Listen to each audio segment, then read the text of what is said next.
अस्सलामुअलैकुम। वालेकुम सलाम व रहमतुल्लाहि व बरकातुहू।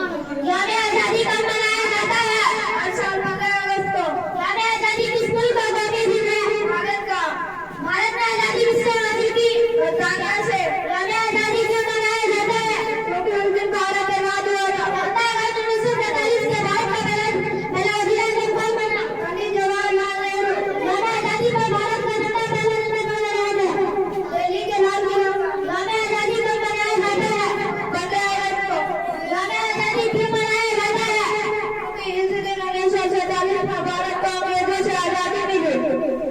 भारत 1947 से पहले उसके ज़ेरे इक़्तिदार था बरतानवी हुकूमत। यानी आजादी की सबसे अहम तकरीब कहाँ की जाती है? दिल्ली के लाल किला पर।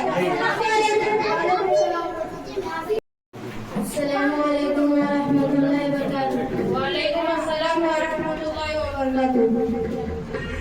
आजादी पर वज़ीर आज़म क्या करते हैं? लाल किला पर झंडा लहराते और कौन से खिताब करते हैं? हमारे पहले वज़ीर आज़म कौन थे? पंडित जवाहरलाल नेहरू। भारत की आजादी की तहरीक में सबसे अहम वाक़या क्या है?